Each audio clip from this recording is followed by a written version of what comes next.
Hello বন্ধুরা, আমি সঙ্গীতা। আশা করি আপনারা সকলেই ভালো আছেন। আজ 19শে আগস্ট, মঙ্গলবার। সময় এখন সন্ধে 6টা। বাগানে চলে এসেছি, কাজকর্ম করব। তার আগে লঙ্কা গাছগুলো দেখাচ্ছি। এক বোন জিজ্ঞাসা করেছিল যে লঙ্কা গাছের পাতা কুঁকড়ে যাচ্ছে, মানে বীজ থেকে চারা তুলেছো কিন্তু একটু বড় হতেই পাতা কুঁকড়ে যাচ্ছে। এটা স্বাভাবিক, লঙ্কা গাছে খুব তাড়াতাড়ি পাতা কুঁকড়ে যায়।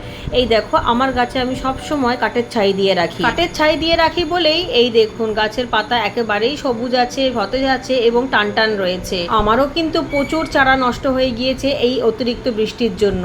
আসলে আমার ছাদে তো কোনো সেট নেই, তাই জায়গাটা ভীষণই অসুবিধা। তার মধ্যে চন্দ্রমল্লিকাগুলোকেও সাবধানে রাখতে হচ্ছিল, উপরেও আছে নিচেও আছে। অতিরিক্ত বৃষ্টির জন্য কিন্তু আমার 3টে চারা নষ্ট হয়ে গিয়েছে, এই দুটোই রয়েছে। লঙ্কা গাছ যেহেতু খুব একটা বেশি জল পছন্দ করে না, তাই একটুখানি সেটের তলায় রেখেছি বলেই এই গাছ দুটো ভালো ছিল।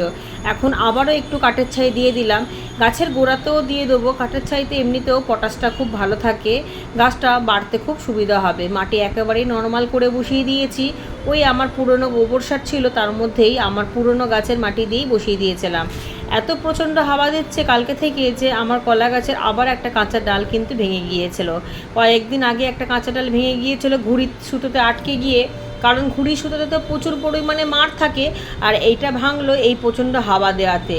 যাই হোক, পাতাটা নিয়ে যাব, পাতার মধ্যে কোনো রেসিপি করে নেব। কলমি শাকের এই ট্রেগুলো থেকে কুমড়োর চারাগুলোকে তুলে নেব। এক বন্ধু চেয়েছো, আমার বাড়ির পাশেতেই থাকে সে, তো আমি যেহেতু ভিডিওতে সবসময় সব কিছুই দেখাই, এই ভিডিওটা দেখেই সে বলেছিল যে যেহেতু উনি বাড়ির পাশেই থাকেন তাই চারাগুলো দিয়ে দিতে। না হলে তো আমি এমনিতেও ফেলে দিতাম, কারণ প্রচুর পরিমাণে কুমড়োর চারা আমার রয়েছে, আর গাছও রয়েছে এবং কুমড়োও তাতে পেয়েছি। আর এগুলো অতিরিক্ত, এগুলো হচ্ছে কিচেন কম্পোস্টের মধ্যে যে দানা ফানা পড়েছিল সেখান থেকেই হয়েছে। এদিকের ব্যাগগুলোর মধ্যে যে শাকগুলো ছিল, একটা হচ্ছে লাল শাকের ডাঁটা আর ছিল একটা সাদা শাকের ডাঁটা, সেগুলোকে তুলে নেবো, কারণ এই মাটিগুলো প্রয়োজন।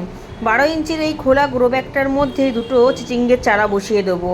জায়গা পাচ্ছিলাম না, তো ভাবলাম এর মধ্যেই তো ছিল এই ডাঁটা শাকগুলো আরও, তো সেগুলোও তুলে নিয়েছি আর এইগুলোও তুলে নিচ্ছি। মাটিটা একটু কম পড়লে এই ডাঁটা শাকের মাটিটাতেই এই ব্যাগটা ভরে নেবো। দেখুন, কাজ করতে করতে আবার বৃষ্টি নেমে গেছে, হয়তো ক্যামেরাতে ঠিক বোঝা যাচ্ছে না।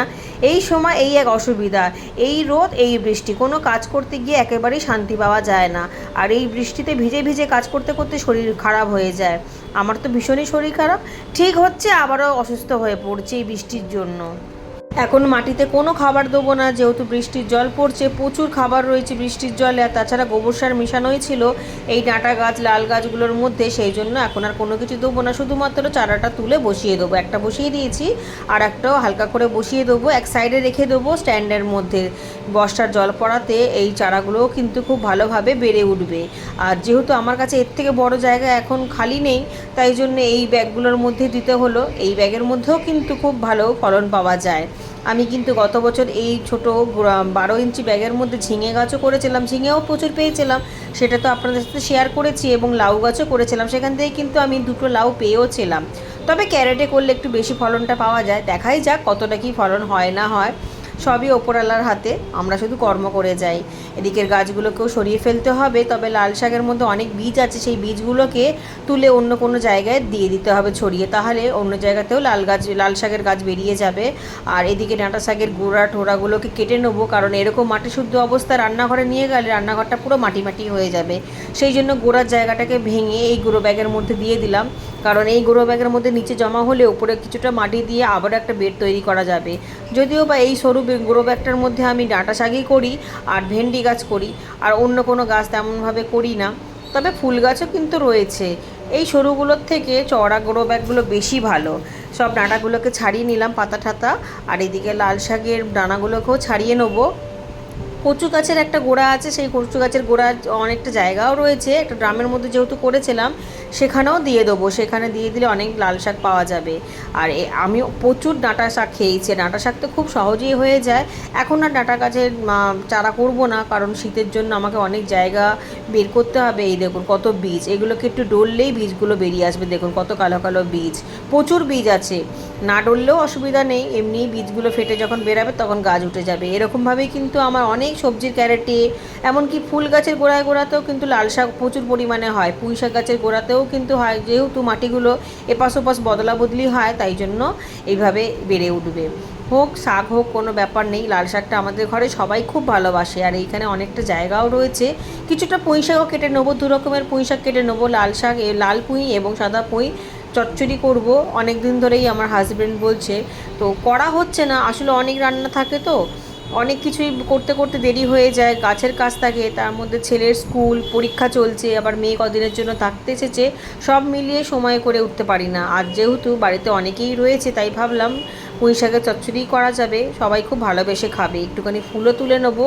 আর লাল পুঁই তো আমার ভীষণই ভালো লাগে, অনেক কষ্টসাধ্য করে তবেই কিন্তু করতে পেরেছি, কোথাও পাচ্ছিলাম না দানা এবং ডাল, অনেক কষ্ট করে প্রায় 2 বছর অপেক্ষার পর লাল পুঁইয়ের ডাল পেয়েছি। ফুলগুলোকেও তুলে ফেলতে হবে, এখনও কিন্তু বেশ কিছু কাজ এখনও বাকি রয়েছে। চন্দ্রমল্লিকার এখানে পিঞ্চিং করতে হবে, যেহেতু গাছগুলো ভালোভাবে রয়েছে, এখনও যেহেতু বর্ষার বাকি রয়েছে, তবুও আমার ভয় ভয় লাগে কোন সময় গাছগুলো নষ্ট হয়ে যায়। আর এইগুলো কিন্তু আমার খুব মনের মতো গাছ, আর এই গাছের চারা মাদার গাছটা কিন্তু মারাই গিয়েছে, সেই জন্য আমি চেষ্টা করছি ডালগুলোকে যাতে বাঁচিয়ে রাখতে। এই ডালগুলো থেকে সবাই চারা উঠে গেছে, চারাগুলো লেগেও গিয়েছে, কিন্তু চন্দ্রমল্লিকা একেবারেই বৃষ্টির জল পছন্দ করে না বলে আমার এখনও ভয় ভয় লাগে যে কোন সময় ওই গাছটা যাতে মরে না যায়, সেই জন্য খুবই খেয়াল রাখি। যেহেতু আমার বাগানে কোনো সেট নেই তাই একটু গাছের ছায়া ছায়া রাখতে হয়, গাছের তলায় তলায় রাখতে হয়। যাই হোক, পিঞ্চিং করে দিয়েছি, এতেই ভালোভাবে বাড়বে। বৃষ্টি পড়ছে, না হলে এর মধ্যে একটু ফাঙ্গিসাইড পাউডার দিয়ে দিতাম, কারণ চন্দ্রমল্লিকা গাছে খুব তাড়াতাড়ি মিলিবাগ লেগে যায়। যখন পিঞ্চিং করছিলাম তখন ভাবলাম এই কারি পাতা গাছটা যেহেতু লেগেই গিয়েছে, এটারও পিঞ্চিং করে দিই, দুটো ডাল বেরাবে। এইভাবেই কিন্তু আমার কারি পাতা গাছ বাগানে 3টে হয়ে গিয়েছে, এগুলো বীজ থেকেই চারা উঠেছে। এরকমভাবেই আরও একটা বীজ থেকে চারা উঠেছে, যে গাছটার বয়স 2 বছর, এর মাদার গাছটাও রয়েছে 6 বছর পুরনো। আর এবারে দেখলাম 2টো বীজই লেগে গেছিলো, 4টে দানা ফেলেছিলাম, সেখান থেকে 2টো বীজ থেকেই চারা উঠেছে আর বেশ ভালো বাড়ছে। এক সাইড মতো রেখে দিলাম জায়গা মতো, এবার এখানেই থাক, এখানে জলের ঝাপটাটা একটু কম পড়ে। ঠিক আছে বন্ধুরা, আজকের ভিডিওটা আমি এখানেই শেষ করলাম, সবাই খুব ভালো থাকুন।